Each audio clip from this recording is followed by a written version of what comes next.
despite having mental illness, and there have been times that, I've been in therapy, being on antidepressants and, been in really hard, dark places, that despite those challenges, despite those impossible feelings and thoughts and situations, there's still this possibility that I could thrive.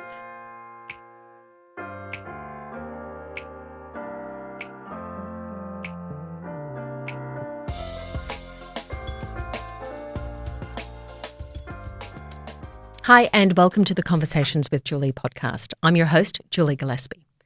So today's an unusual one. So it's just going to be me today. And I wanted to kind of take you into my head and my world a little. So it's going to be a bit of a journey. And I wanted to do this every now and then as a reflection piece, a little bit more of storytelling, a little bit more of reflections to be able to kind of just sit in, some ideas and concepts that I've learned over the years, which have led me to doing what I do now. And I just wanted to share those points along the way to kind of bring you into my thoughts and my thinking. So today's piece, there's a couple of things that I want to cover off. And I want to tell you a little bit more about my story. So when I talk about lived experience, I want to explain what that means and to give you an idea of what I've lived through, but also what I've done, and there's this frame and this phrase by Lived Experience Australia where they talk about lived expertise. And I'm getting to the point where I'm sitting in lived expertise because I've gone through adversity and I've gone through, mental illness, and I've found ways to overcome that in a way that I feel better about where I am. I can see clarity, and I can create understanding and meaning for what it is that I've gone through. But it's also now something that I talk about and I teach through the mental health first aid and, through other aspects. So I want to share and relate, what that looks like and what that means. But then there's two particular frameworks that I want to talk about today. And they're frameworks that when I came across them, it was just like, holy crap, that's huge. Like there's a way for me to be able to put this into something that will help me to be well and consistently well. And so that was really important. And one of the other ones, the other framework that, I'm going to talk to you about was this revelation that despite what's going on, despite mental illness, I'm still allowed to thrive because, and I'll go into those things. So that's today's podcast that we're going to have. It's a conversation with myself, which happens fairly often, to be frank. And so let's jump on in because we're not waiting on a guest today. So my story. So my lived experience. So I've had mental health for a lot of years, and I had undiagnosed mental illness for most of the time. And so what that looked like was in the form of anxiety as a kid.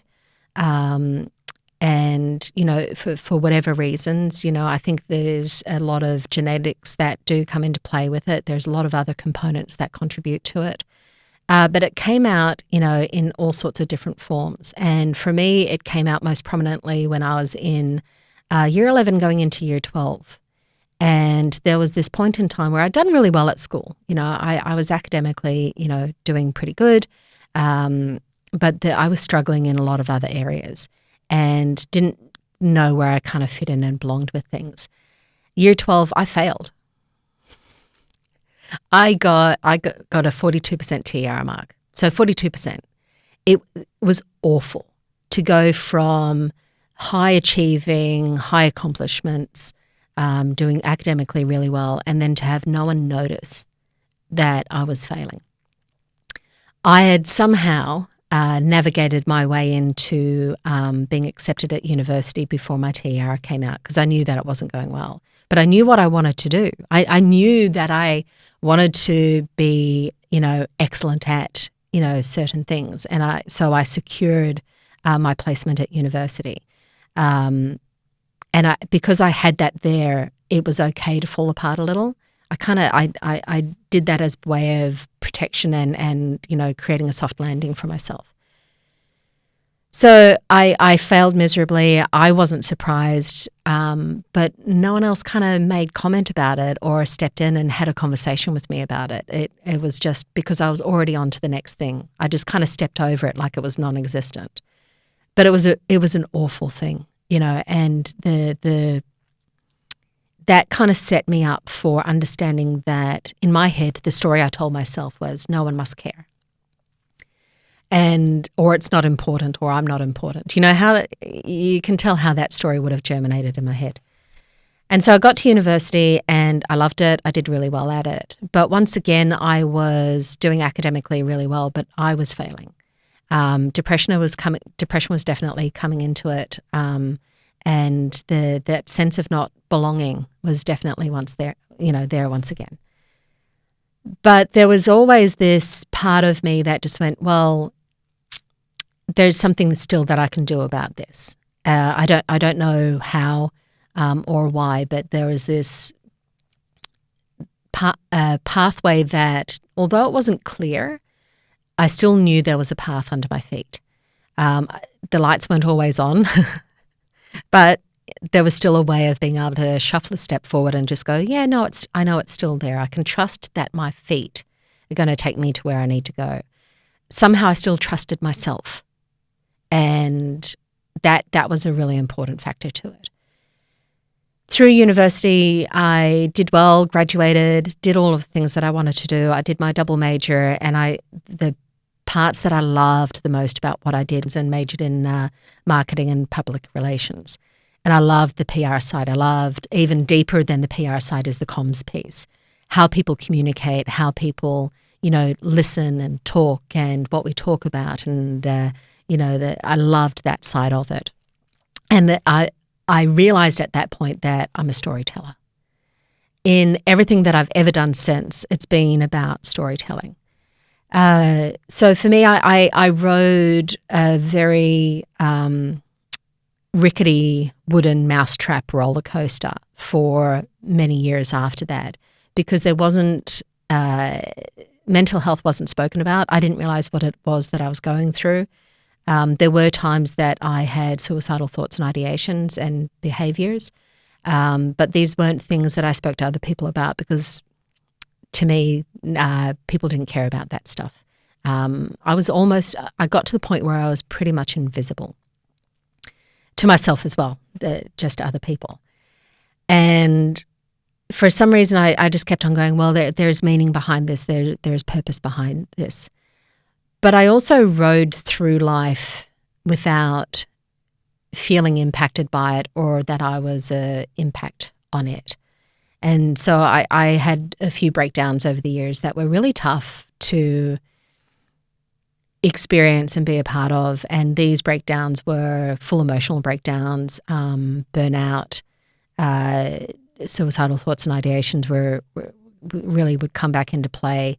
I'd have physical manifestations of it through migraines and through, stomach stuff and all of the rest. Still, there was no one who stepped in. I had therapy over the years, and that was amazing. To be able to ask for help and just go, I know that this stuff's not right, and to talk to someone changed, I guess, my experience of it. But there still weren't people stepping in. And there got to this point where I guess that, that thought goes through your head. And it was really logical, as much as it's not logical. It was really logical to me at that time that it wouldn't make a difference if I was here or not. And I then met my now husband, who saw me. And it was the first time in my life that I felt recognized and valued and important and loved in the way that I needed to be loved. And it changed everything, because it's like, God, this is what I've been waiting for, just to be seen, just to be heard, just to be known, just to be held. And it wasn't anything, big. It wasn't anything dramatic. It was just in really simple, small stuff. So that gave me a journey to be able to understand that things could be different. And so things started to change gradually.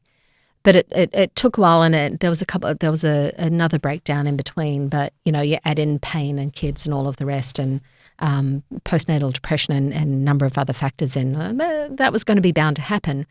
Plus, the past experiences and learnt behaviours and all of those other aspects. We moved from Sydney to Queensland, and there was this opportunity of where there was no expectations on me for anything. To parent, yes. To be a wife, yes, but not how that needed to look. I didn't have to work. I didn't have to do anything. For the first time in my life, I could just turn up and sit and just take stock. And I did that, and it took a while to do, and it was through conversations with people that sat with me and asked me about where I was at and what I was feeling and what did I want to do. It took me until in my 40s for someone to say, well, what do you want to do about that? And that was Emma. Thank you, Emma. And, to sit in, we're having coffee and to sit with someone who's 10 years younger than me, and we've got kids the same age. And, for her to say, well, that really sucks what you went through, but what are you going to do about it?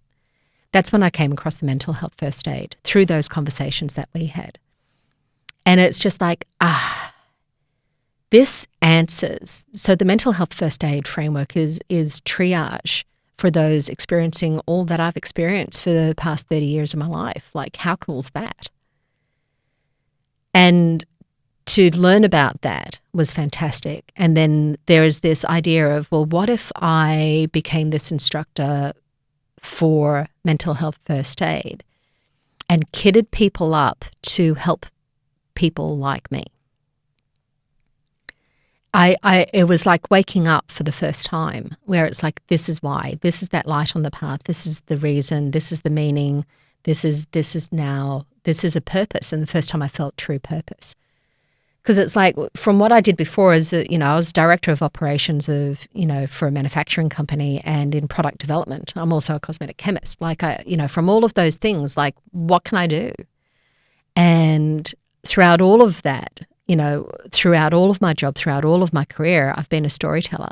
And it's like, well, this is a great way to be a storyteller still. And all of those skills, all of the training and all of that value that I've been building for all of these years could go to something really, really significant.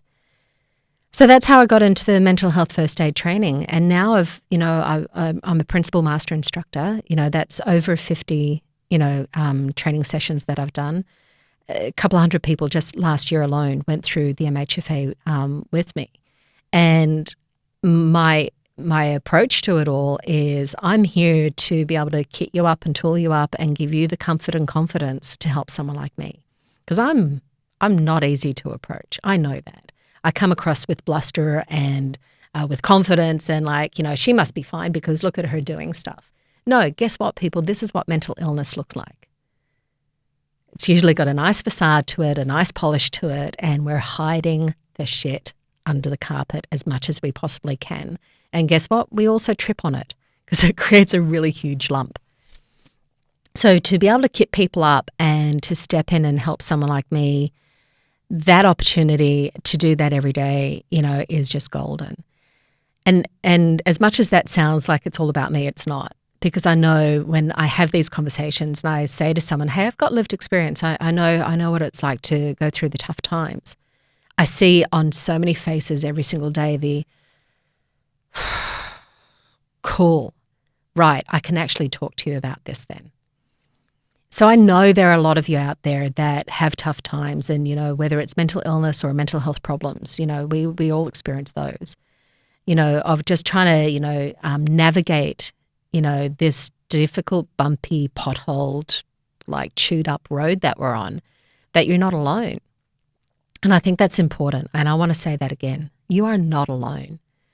And although my story, for me was difficult, for others, I know their stories are far, far worse than mine ever could have been. But you're also not alone. And when we share that, and if we have someone who can step in and say, hey, I see you, and I'm here to listen, and I really want to, can you help me comprehend what it is that's happening?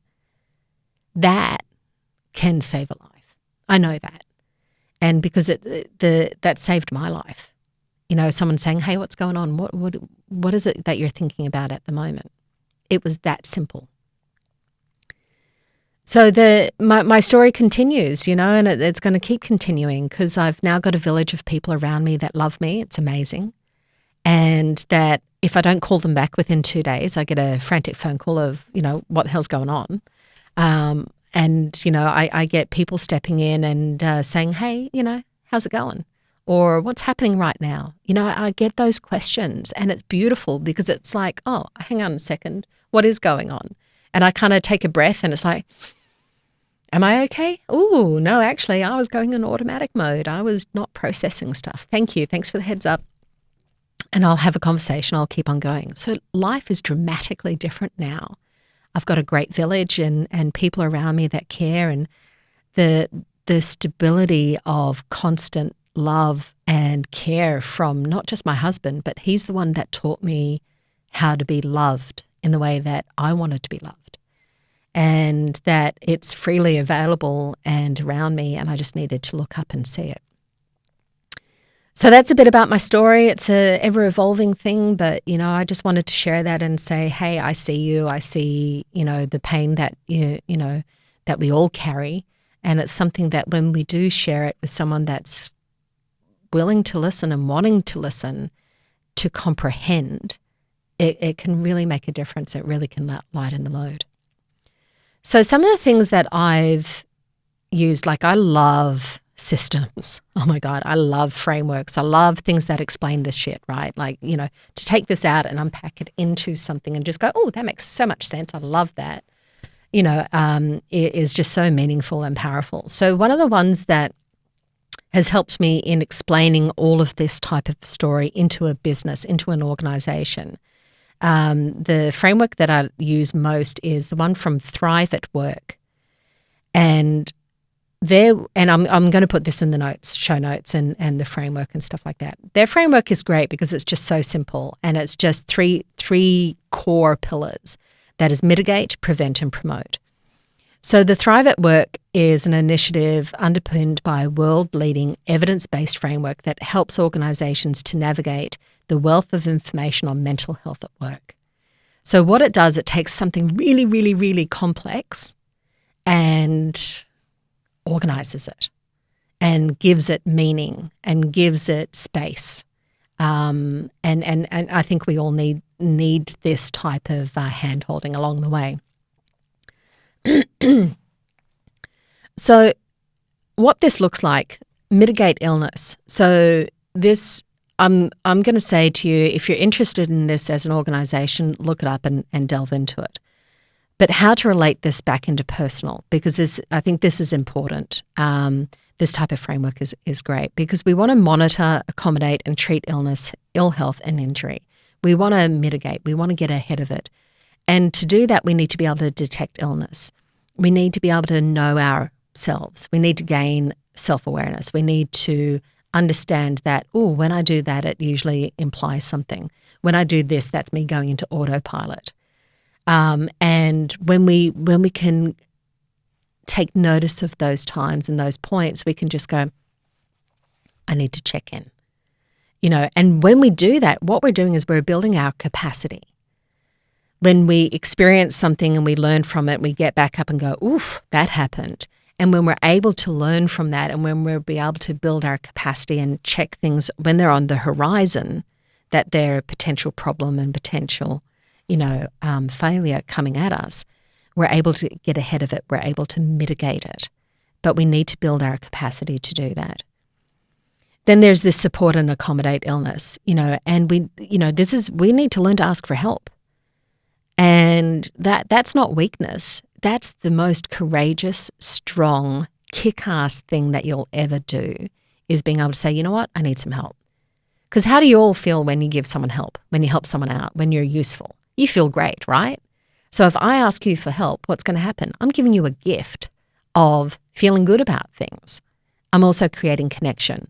And what that does for someone in my position is that it also creates relief to be able to say, hey, I need a bit of help with something and I don't know what it is. This is going to sound really messy, but can you just sit and listen for a few moments? I don't need anything yet. You'll know when I need your voice in here. So what that does is how that looks is me removing barriers to getting support as well. You know, by me being willing to say, hey, I need some help, it removes my barriers, but it also removes others. It's really amazing. When I started asking for help and just putting it out there of I just need support in this. I don't want to have to do this on my own. It's much more fun doing it with someone. The amount of people that then started going, oh, thank God, you know, because I can't do this on my own either and I need help too. There was this chain reaction of things. In this mitigate illness part, there's also this idea of increasing individual resources. You got to raise awareness. You got to raise your own personal mental health awareness. You know, what does that look like? What do you need to sustain it? What are the elements of it? Building your individual willingness to participate in conversations. What's holding you back from them? What's holding you back from having a conversation with yourself about these things? And then building individual capacity to recover. Recovery is a really loaded thing. And for me, you know, it's not about being fixed or being, you know, this unbroken, because you're treating it like I was broken. No, it's not that. Recovery is a sense of being a part of something, that I'm part of a whole thing, part of something bigger than myself, where I can turn up as all of who I am, the best that I am today, whatever that may be, and contribute. So the next part of that framework is about prevent harm, where we minimize harm and protect against risk. And what they talk about in this framework is about job design and, you know, increasing job resources, where there's stimulating work, providing mastery, like learning and developing mastery over those resources, providing agency. And we heard from Faith Timms about agency as that ownership, empowerment, and control over a situation. Adulting. Adulting. Foster relational resources. That's that community in the village. And then being able to create tolerable, you know, work environments, tolerable workloads, you know, and things like that. When you know and understand, and we talked to Helen Palmer about this before, about Workscape, when we have sovereignty, when we have reign over our environment and turn up like we own where we're at, it changes how we perceive so many different things. And, you know, in that, you know, being able to foster resilience and coping and changing, you know, what that looks like, because resilience isn't binary. You know, it's definitely not binary. You know, Catherine McEwen's developed this Resilience at Work framework where there are 7 components to it for an individual. You know, and you can have team resilience, and guess what? You can have leadership resilience, and guess what? You can have organizational resilience and community resilience. All of those things come in, and all of those things impact our individual resilience. And we need to be aware of that. And so we need to sometimes check our situation, check our environment to what it's doing to us. So that comes into that. The last part and last component to that framework is about promote thriving. Optimize well-being and generate future capabilities. This is where hope sits. This is where the ability to thrive sits. You want to promote purpose and growth, and you want to promote it for yourself. You want to be able to say, well, what is my purpose? Well, my purpose is to use all that I've done before to help support other people to be at their best and to be able to have conversations and to be able to, you know, turn up and feel okay in their discomfort. And so in that, you know, I want to promote a vision and provide a vision on, you know, what that looks like. But I also need to do it for myself. And that's really important to do.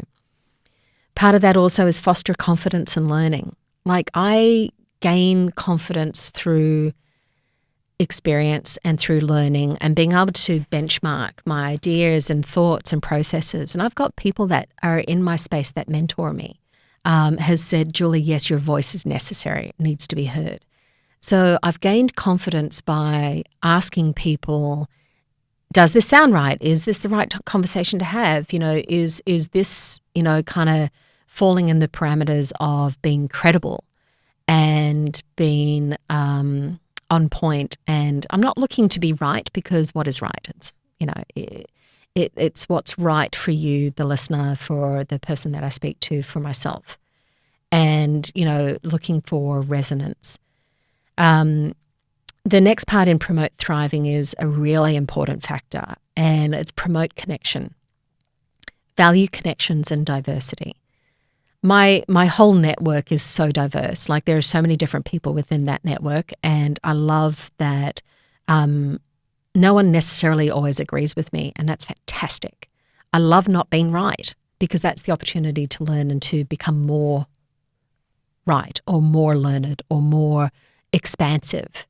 And, my connections aren't based on people who agree with me. Because so many times people aren't actually agreeing with me. They're just going, crazy lady, yeah, sure, whatever you need, honey, just calm down. Whereas if I've got people who are actually wanting to have a genuine connection with me, they're bringing something different in. They're bringing a new idea, and they're having a conversation about it. Then increase personal resources for thriving. Foster positive psychological practices. This is something that you all need to kind of look at for yourselves and, your individual experience around this. But what is positively impacting for you? How is your mindset serving you? How is your language serving you? How are the frameworks you've set yourself up with serving you? How are your values serving you? Do you know that what your value is and how you're being valued? Like this, all of that stuff sits in here. And the really important things that I think are necessary to work on and understand and have conversations with people about. So that's that framework. That's thriveatwork.org.au, their framework, and I'll put it into the show notes. For anyone within an organization where you're looking to benchmark what you're doing and to be able to do a really great job of looking after the mental health and well-being of people within your organization, this is where you got to start. It's such an important piece.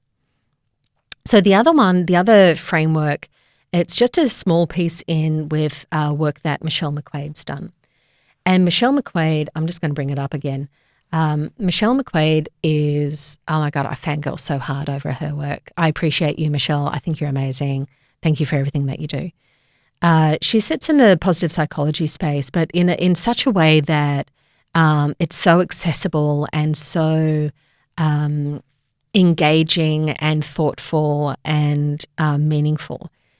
And it was through the work that Michelle does that I came to understand that I can thrive despite my struggles. Despite having mental illness, and there have been times that, I've been in therapy, being on antidepressants and, been in really hard, dark places, that despite those challenges, despite those impossible feelings and thoughts and situations, there's still this possibility that I could thrive. And when I realized that, this huge, massive light bulb came on. Michelle's done work with the Wellbeing Lab and published reports. They've done reports on this for organisations before and through COVID-19, and to understand why. Why are people thriving despite the struggle? What does that look like? So their report, and I'll put it in the link, is amazing because it tells you what you need to do as an organisation to engage people and to give them this opportunity to thrive despite the mess that's going on. But for me personally, to be able to go, okay, here's a quadrant. There's thriving or languishing. There's struggles or no struggles. And, to know that, yeah, I've got my struggles and they're there, they're present, they're probably going to be there for a very long time because they've been there for a very long time. But I can clear my pathway. I can keep walking on my pathway. I can trust myself. I can feel safe wherever I am because I belong here. And because of those elements, I can thrive and I can be in a space of well-being and I can function beautifully, despite all of that, was a revelation. And it was the first time in my life where I felt that I'm going to not just survive, I'm going to live. I'm going to live a long life. I'm going to live well. I'm going to love. I'm going to feel love. I'm going to feel fabulous in all that I do. And this is going to be what joy looks like and feels like, because it was the first time I was given permission to feel joyful despite having mental illness. I thought I had to be sad all the time. And it's like, well, I didn't feel anything. That was my version of depression. And it was just like, okay, cool, done. So I get to say to people on a daily basis, guess what? This is what mental illness can look like. This is one face of it. This is what lived experience can be like and look like. And you know what? I can smile. I can have a laugh. I can make light of this experience. I can have fun in this. You know, I talk about mental illness and I make it a fun conversation, inclusive conversation, because guess what? There's that side of it as well. Because mental health is this state of well-being. It's always moving, always shifting. And guess what? You know, it shifts into better functioning and into positivity, into hope when we realize and when we've been given permission to thrive. So these are all things that I'll put in the notes and links to. I won't put a lot of words to it. I just want to give you the links because they're all part of a journey that I think an organization has to go on. This is a must-do, people. Like this is, you know, I'm giving you permission to thrive as an organization despite the struggles. And, you know, all of the podcasts that I'm going to be doing sit in this, unpack these ideas. They might be in relation to a particular industry like the change industry or mining industry. We've got some conversations coming up around that, or sales or whatever. But each and every single one of them will relate back to something that you can utilize and take away and have as part of your practice of thriving despite the struggles that you're going to face. So thank you for being part of this. I hope there's a few things that you got out of this, and welcome to Julie's world. This is part of my mindscape. This is part of what I fashion my mindscape with. That'll be another conversation down the track of what that's all about. But thank you for listening and being part of this. And I hope to have conversations with you further about, you know, how you go and how you frame up your ability to thrive. So thank you. And this is a conversation that can make a huge difference, just the ones that we have for ourselves. So if you enjoyed this, please let me know. I love to know when things like this land and are important and, you know, have positive impact. Share this conversation with someone who you think may be struggling, having a tough time, and just say, hey, I come across this and it's something that I'd love to have a chat with you about. All of these things are just starting points. Thank you. All the best. See you next time.